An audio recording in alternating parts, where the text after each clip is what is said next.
O plano de Suguru Geto, apesar de ter sentido fazer lógica e ele ter sido extremamente fiel aos seus ideais desde que entrou de cabeça nisso, é um plano bem mais ou menos. Mas isso é por causa do próprio Suguru Geto. Vamos lá pro contexto. Tudo começa no capítulo 76, quando após a morte de Toji, Gojo vai recuperar o corpo da Riko.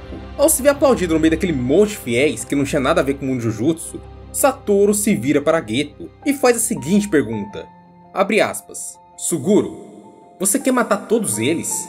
Fecha aspas. Aqui é criado um tipo de divisão, onde Geto poderia dizer sim ou apenas não. A escolha dele nesse momento foi seguir o que ele acreditava, que os xamãs eram feitos para proteger os fracos e não eliminá-los. Gojo até chega a se perguntar se eles realmente precisavam de uma razão, e Geto apenas diz que sim, era importante para xamãs terem razão. Então viajamos um ano no tempo, para 2007. Satoru Gojo havia dominado a energia reversa e havia aprimorado suas habilidades ao nível onde Satoru Gojo do passado já não era assim mais tão poderoso comparado do presente. Satoru Gojo se tornou de fato aqui o mais forte, deixando Suguru Geto para trás. E as missões já não eram mais assim tão em dupla como antes. Na maioria das vezes, Gojo podia cuidar de tudo sozinho, e o próprio Geto passou a ficar um pouco mais isolado, pensando muito sobre a vida. Parecia muito mais pensativo que antes, e também claramente cansado.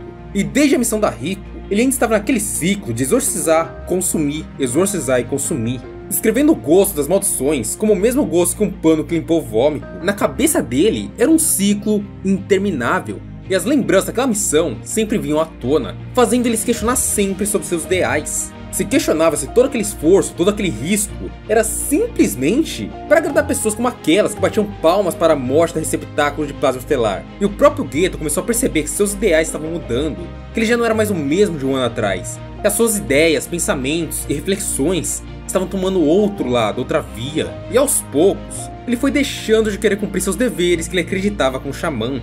E também foi a primeira vez que ele passou a olhar para os não feiticeiros como, entre aspas, macacos. Porém, ainda assim, Geto se mantinha como um xamã Jujutsu. Por mais que em uma corda bamba, ele ainda se preocupava com seus amigos. E também olhava com certo carinho para xamãs prodigiosos como Haibara. E é aqui, no capítulo 76 e 77, que Suguru Geto conhece ela, Yuki Tsukumo. Talvez sem querer, a xamã foi a responsável por derrubá-lo da corda bamba. Na conversa de Geto com Yuki, a xamã diz o seguinte, abre aspas. Meus objetivos não combinam com os da escola. As pessoas aqui querem tratar os sintomas, mas eu quero tratar a causa. Eu não quero caçar espíritos amaldiçoados. Eu quero criar um mundo onde não nasçam espíritos amaldiçoados. Então ela continua com a explicação. Abre aspas. A energia amaldiçoada em excesso vaza dos humanos. Essa energia se acumula e forma espíritos amaldiçoados, certo? Sendo assim, existem duas formas de criar um mundo onde não nasçam maldições. A primeira é fazer toda a humanidade perder a sua energia amaldiçoada. E a segunda é fazer toda a humanidade ser capaz de controlar a sua energia amaldiçoada. Você sabia? Xamãs na verdade não criam espíritos amaldiçoados, tirando aqueles que viram espíritos negativos depois que morrem, é claro. Fecha aspas.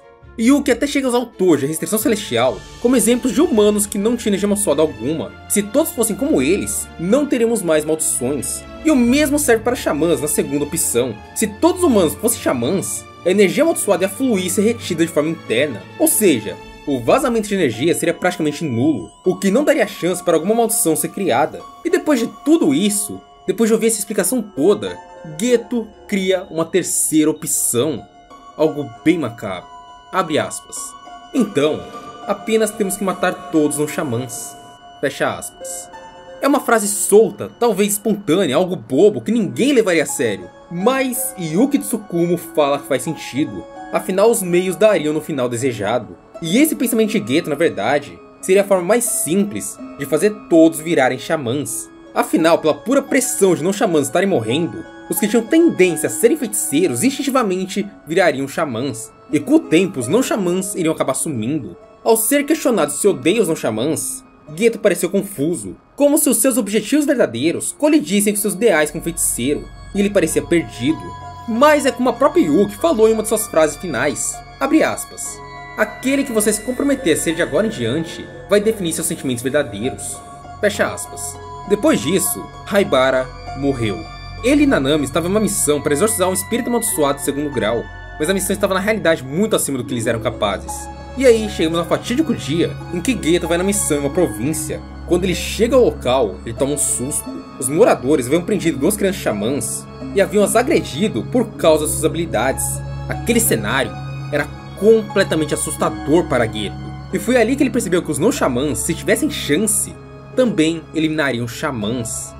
Não-xamãs destruindo a vida de duas crianças por elas simplesmente terem nascido com a capacidade de usar a energia amaldiçoada, entrou na mente de Geto de um modo que ele passou a seguir a ideia que ele discutiu com o Yuki naquele dia, mas ao extremo. Ele queria eliminar sem piedade todos os não-xamãs, independente de quem fosse, começando por aquela vila. Dentro de seu surto, Geto eliminou 112 pessoas, e também atacou seus pais um tempinho depois, se tornando assim um criminoso procurado no mundo Jujutsu. Em Shinjuku, Tóquio, Geto e Satoru Gojo ficam frente a frente, e talvez essa aqui seja uma das conversas mais interessantes do mangá de Jujutsu. Geto deixa claro que ele não abriria exceções, mesmo que seja sua própria família, e deixa claro também que seu plano era eliminar todos os xamãs, sem exceções. Gojo diz que aquilo ali não daria certo, que era uma ideia estúpida, e é aqui que Geto afirma claramente que Gojo era arrogante, porque para Satoru Gojo seria possível eliminar todos os xamãs. Então a ideia para Geto não seria assim tão impossível. E é aqui que vem aquela pergunta de Geto para Gojo que marca muito o mangá de Jujutsu, que gera muitas discussões. Abre aspas. Você é o mais poderoso porque é Satoru Gojo? Ou é Satoru Gojo porque é o mais forte? Fecha aspas.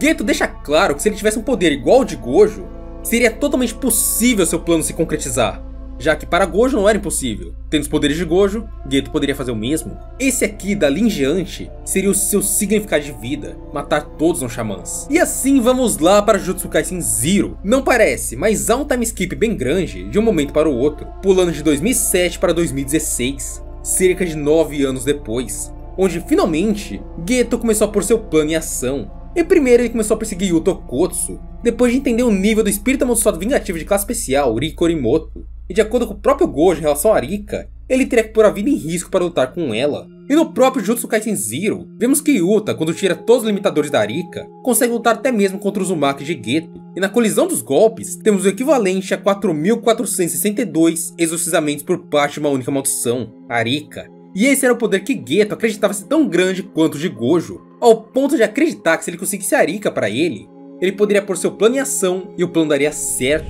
O plano de Geto em si não era assim um plano idiota, mas é completamente fora da sua realidade. E por isso Gojo chama o plano de estúpido. Na visão do Gojo realmente era. Basta pensarmos com calma. Existiam 3 xamãs de classe especial em 2007, Gojo, Geto e Yuki. E se analisarmos feitos a feitos, considerando que a Yuki daquela época já era tão bizarra quanto a de 2017, Geto era o mais fraco dos 3 classes especiais. Então ele teria 2 obstáculos gigantes para o seu plano se concretizar. Mas podemos tirar a Yuki desse caminho, já que ela por si só tem uma moral bem diferente da dos outros xamãs, e até concorda com o plano de Geto, apesar de assumir que ela mesma não teria coragem para isso. Então Geto, na prática, teria apenas Satoru Gojo como barreira. E aí é o problema, apenas Satoru Gojo. Claramente o xamã mais forte pelo menos desde a era Heian, ou seja, um cara compatível com Sukuna, um feiticeiro bizarramente forte. Não dava por Geto. As chances de Geto falhar sempre foram gigantes, onde ele mesmo sabia disso. Mesmo com os 9 anos de preparo, Geto sabia que as chances dele ganhar naquelas condições ainda assim eram baixas, e por isso que ele vai atrás da Arika, o que de acordo com ele mesmo, aumentaria para 99% a chance dele ganhar. Porém a chance de 1 em 100 foi o que aconteceu, ele acabou perdendo pro Yuta.